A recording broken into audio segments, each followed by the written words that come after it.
तो बाबू हम लोगों को क्या पढ़ना है? बुद्धि। चलिए, बहुत शानदार, बुद्धि।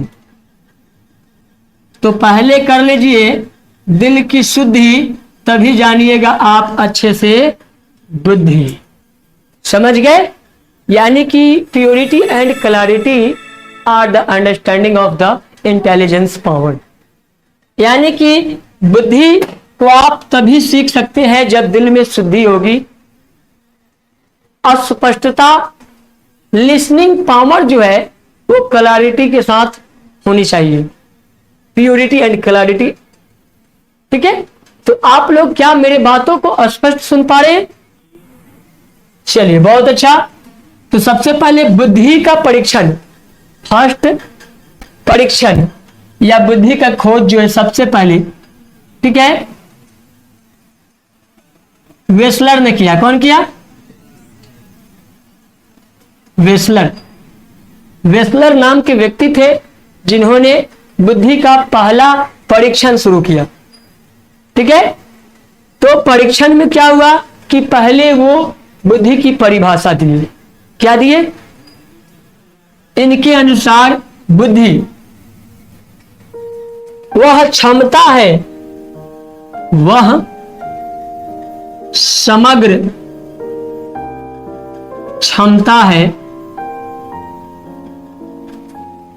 जिसके माध्यम से कोई व्यक्ति अपने वातावरण में रहकर अपने लक्ष्य की प्राप्ति करता है, अपने उद्देश्य को, अपने उद्देश्य को यानी ऑब्जेक्शन, ऑब्जेक्ट सभी लोगों का अलग अलग ओपिनियन हो सकती है, ठीक है, उद्देश्य हो सकता है। तो बुद्धि वह समग्र क्षमता है, वह शामिल क्षमता है जिसके माध्यम से व्यक्ति अपने जीवन में अपने लक्ष्य को पूरा करने के लिए अपने विवेक, किसका विवेक? अपने विवेक, बुद्धि, अपने विवेक, चिंतन, अपने बुद्धि, अपने विवेक, अपने चिंतन मंथन से अपने सपनों को साकार करता है, तो उसी को बुद्धि कहती है, तो उसे बुद्धि कहते हैं। ठीक है, तो इन्होंने बुद्धि की परिभाषा दिया। किसने? वेसलर ने। और बुद्धि का अब टेस्ट रह गया। टेस्ट, टेस्ट यानी जांच। जांच को बोलते हैं परीक्षण। क्या बोलते हैं बाबू? परीक्षण। बहुत बच्चे ना परीक्षण से कंफ्यूज रहते हैं। परीक्षण का मतलब हुआ परीक्षा लेना या टेस्ट करना। तो बुद्धि का टेस्ट किया सबसे पहले कौन? बीने। कौन किया? अल्फ्रेड बीने। कौन? अल्फ्रेड बीने। बीने ने जो है, अल्फ्रेड बीने ने बुद्धि का परीक्षण किया 1904 में। यह ध्यान रखना है कि 4 में पहली बार जो है बुद्धि पर एक्सपेरिमेंट करके, टेस्ट करके बुद्धि का परीक्षण किया, टेस्ट किया। उसके बाद इनके एक शिष्य था। शिष्य यानी चेला। हर गुरु के चेला होते हैं, ठीक है, तो वो भी बच्चों को गाइडेंस करते थे और बच्चे भी उन्हें मेंटर मानते थे, उनकी बातों को फॉलो करते थे। तो कहते नहीं है, गुण मिले तो गुरु बनाओ, चित्त मिले तो चेला, दोनों में से कोई ना मिले रह जाओ जिंदगी भर अकेला। उसी तरह जो है अल्फ्रेड बीने के साथ हुआ। एक शिष्य था, एक चेला था जिनसे उनको गुण मैच किया, जिनका नाम था साइमन। क्या था? साइमन। अभी तक अल्फ्रेड बीने अकेला संशोधित कर रहे थे, अब इनके एक शिष्य मिल गया। अब गुरु एंड चेला दोनों मिलकर टेस्ट शुरू किए। वो कब किए? 1905 में। गुरु और चेला मिलकर जबरदस्त परीक्षण किया और उस परीक्षण से बुद्धि की एक नया दशा और दिशा मिलना शुरू हो गया। तो बुद्धि परीक्षण का यह निर्माण हुआ। क्या हुआ? निर्माण। बुद्धि परीक्षण का निर्माण किए। ठीक है, तो पूछा जाएगा साइमन और बीने का कैसा संबंध है? गुरु और शिष्य का संबंध है। साइमन ने सबसे पहले किसका परीक्षण किया? बुद्धि का परीक्षण किया। बुद्धि का सबसे पहले परिभाषा किसने दिया? बेसलर ने दिया। ठीक है, तो आप सब ये चीजों को समझ गए। अब हम आगे बढ़ते हैं। बीने साइमन बुद्धि परीक्षण में कितने पद? अब दोनों ने मिल करके, बीने और साइमन दोनों ने प्लस कर गया, मिलकर बुद्धि परीक्षण किया तो बताया बुद्धि 3 प्रकार के या 3 पदों में है। कितने पदों में? 3 पदों में बताया। ठीक है, कुल 3 पद हुआ। बीने साइमन ने बुद्धि को किस रूप में परिभाषित किया? तो बीने साइमन ने बुद्धि को बताता है कि बुद्धि सोचने, समझने, निर्णय लेने का केंद्र है।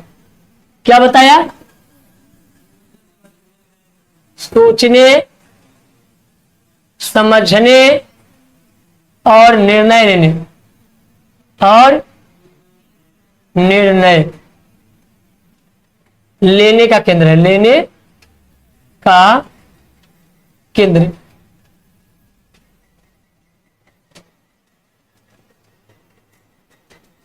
तो बाबू आप लोग समझ गए होंगे बुद्धि किसे कहते हैं? सोचने, समझने और निर्णय लेने के केंद्र को बुद्धि कहते हैं। इस बात का ख्याल भी आपको रखना चाहिए। अब बुद्धि की परिभाषाएं 2 हो गई। कितना हो गई?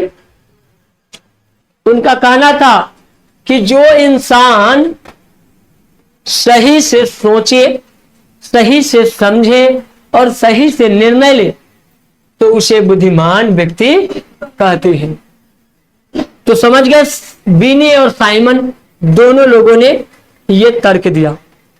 ठीक है, और ये सोचने और समझने का जो योग्यता है, योग्यता, ये क्वालिटी पे निर्भर करता है, एजुकेशन पे निर्भर, माहौल पे निर्भर करता है।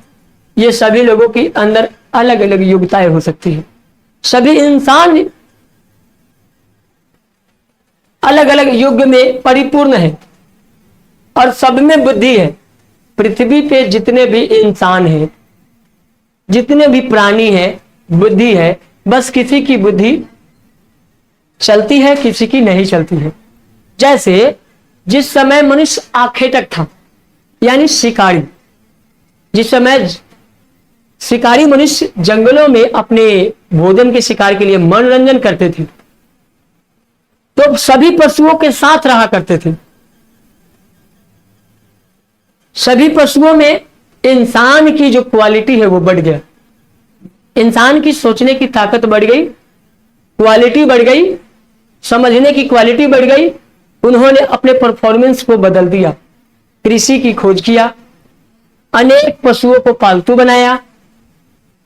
यानी कि सभी पशुओं में इंसान शक्तिशाली पशु निकला और सभी पशुओं को बंधक बना लिया। सभी को आज जो है, बाघ भी खतरनाक है, उसे भी लोग सुरक्षित कर लिया, पार्कों में रखकर, कटघरे में रखकर।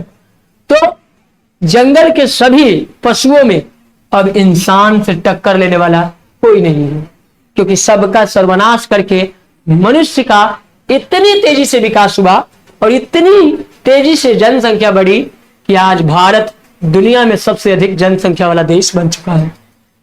144.5 करोड़ की आबादी हमारे हिंदुस्तान में है। वही बात करें पाकिस्तान, 144.2 ये चीन की है। किसकी आबादी है? चीन की। अमेरिका की बात करें तो वो 34 करोड़, तो 34 करोड़ ही है। तो हमारे देश की जनसंख्या इतनी ज्यादा, यानी खाने वाले ज्यादा है, तो अर्थव्यवस्था बचाने में तो कमी होगी। और अमेरिका के पास खाने वाले तो कम है, कमाने वाले ज्यादा है, तो इसकी अर्थव्यवस्था ज्यादा होगी।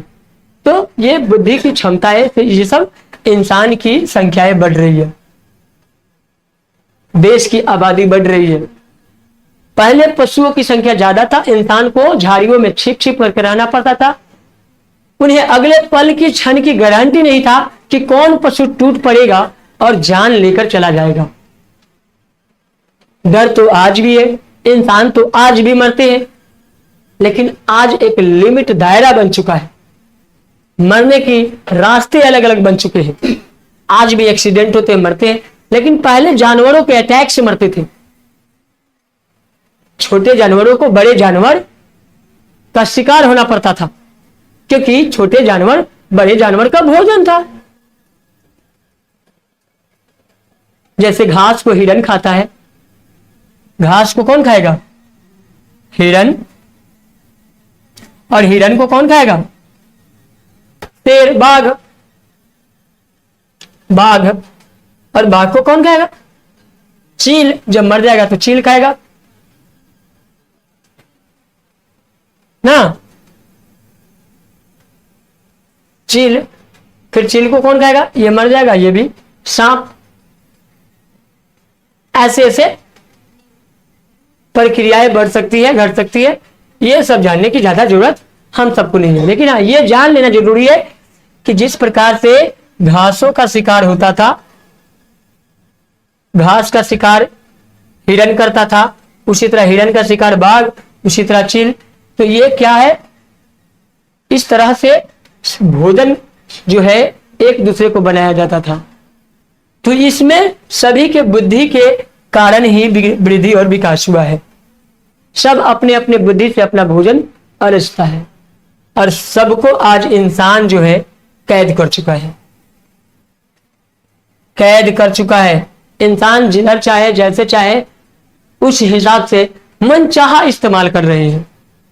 यानी कि इंसान की बुद्धि वृद्धि हुई और पूरी सृष्टि में वो राज करने लगे। आज जो है हिंदुस्तान ही क्या, संसार में मानव की संख्या काफी हो गई है, और मानव अनेक पशुओं को काट कर अपना भोजन बना रहे हैं। जानवरों को भोजन बनाने का उद्देश्य था जनसंख्या को कम कराना और इंसान की जनसंख्या में वृद्धि करना, क्योंकि वो मानव शिकार हो जाया करते थे। आज जो है मानव का शिकार खत्म हो गया, क्योंकि मानव खुद शिकारी बन चुका है। ये खुद दूसरे को शिकार करता है। ठीक है। तो जिस समय जंगलों में मानव रहा करते थे, उस समय मानव को आखेटक कहते हैं। क्या कहते हैं बाबू? आखेटक कहते हैं। ठीक है। जो फल फूल तोड़ करके खाना, अपने जीवन निर्वाह करना। उस समय ना ही जाति भेदभाव थी, नहीं श्रम भेदभाव थी, ना ही कपड़ा, न रोटी, नहीं मकान, न शिक्षा, न स्वास्थ्य, न परिवहन, कुछ नहीं थी। केवल और केवल पेट था, बस भोजन की तलाश था। बड़े जानवर टूट पड़े तो साथ मिलकर के लड़ना था, अपने जान को बचाना था, अपनी जाति यानी कि मानव जाति को बचाने की कोशिश करना था। इस तरह से जीवन यापन हो रही थी।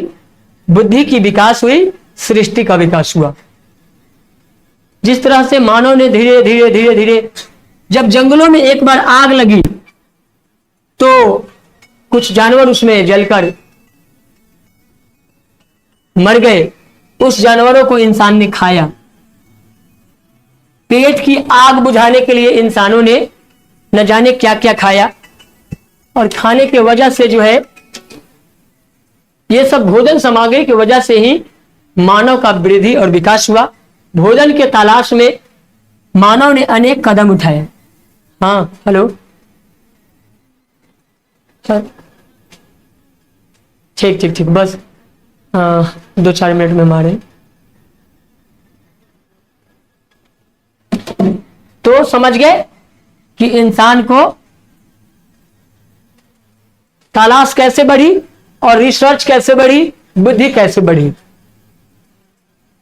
ये तमाम चीज बढ़ने के पीछे वजह क्या था? भोजन की तलाश। जब जंगलों में आग लगी, पका हुआ मांस को खाए तो उन्हें स्वाद बढ़ा। स्वाद बढ़ा तो उन्होंने आग को सुरक्षित करने के लिए मिट्टी खोद खोद करके जमा करना शुरू किए। भोजन को पकाकर खाने की टेस्ट लेने लगे तो स्वाद बदली, धीरे धीरे स्वास्थ्य बदल गई। जैसे जैसे पानियों का खोज हुआ, जंगलों के छाल पहनना शुरू कर दिए। उसी जब जंगलों के छाल को पहना करते थे तो उसी छाल से फिर इंसान धागा की कताई शुरू हुई। धागा की कताई से कपड़े का निर्माण हुआ। कपड़े के निर्माण से सृष्टि का रूप और रेखा बदल गया। भोजन का रूपरेखा अलग हुआ, कपड़े का रूपरेखा अलग हुआ। तो रोटी बदल गई, भोजन बदल गई क्योंकि पका हुआ मांस खाए। तो अनाज को भी पकाने की प्रक्रिया लगाए, कोशिश किया। जंगलों में आग लगे तो अनेक प्रकार के, उसी में से इंसानों ने खाया और अपनी च्वाइस बढ़ाया और उसी समय से बदलते चला आया। फिर जो है इंसानों को और जब तकलीफ हुई तो क्या किया कि भोजन को और अधिक से अधिक खाने की व्यवस्था करने के लिए उन्होंने खेती की शुरुआत कर दी। कृषि कार्य की शुरुआत हुई तो इसे और सृष्टि का विकास हुआ। तो यह बुद्धि की कमाल है। अगर इंसान की जगह पशुओं की बुद्धि, इंसान तो पशु है साइंस की दृष्टि में, अगर उस समय बाघों का दिमाग खुलता तो शायद बाघ भी 4 पैरों पे नहीं 2 पैरों पे चलते। लेकिन उसमें उतनी योग्यता और क्षमता विकसित नहीं हो सकती थी। इंसान में बुद्धि चेतनाएं विकास हुआ। चेतना और बुद्धि के चेतना के विकास की वजह से आज हम सब स्वच्छ इंसान बन चुके हैं। लेकिन आज भी हमारे नाखून और दांत बढ़कर, बालें बढ़कर बताता है कि इंसान एक पशु था। हम लोग क्या करते हैं? प्योरिटी एंड क्लैरिटी को क्लीन करते हैं। हम जो है बर्बर के निशानी को खत्म करते हैं। हम पूर्वजों की भांति जीना नहीं पसंद करते हैं। बाबा जो ड्रेस पहनते थे आज हम सब नहीं पहनते, और आज हम सब जो पहन रहे हैं हमारे आने वाली पीढ़ी कभी नहीं पसंद करेंगे। उनकी भी चॉइस बदल जाएगी, क्वालिटी बदल जाएगी। रहन सहन, खान पान, पहनावा ओढ़ावा, देख रेख, शिक्षा, स्वास्थ्य, परिवहन, सब कुछ बदल जाएगी। ये केवल अब केवल माइंड की विकास की वजह से कमाल हो रही है। बुद्धि की जितनी परीक्षणें होगी समाज और सोसाइटी बदलते हुए नजर आएंगे। तो आई होप कि आप लोगों को बुद्धि के विषय में समझ में आ गया होगा। नेक्स्ट वीडियो में हम आते हैं बुद्धि कितने प्रकार में बटा है, उसकी कैसी विश्लेषण होगी, ये तमाम चीज हम विश्लेषण करेंगे, वर्णन करेंगे और अलग अलग वैज्ञानिकों के राय को आप लोगों के साथ साझा करेंगे। धन्यवाद।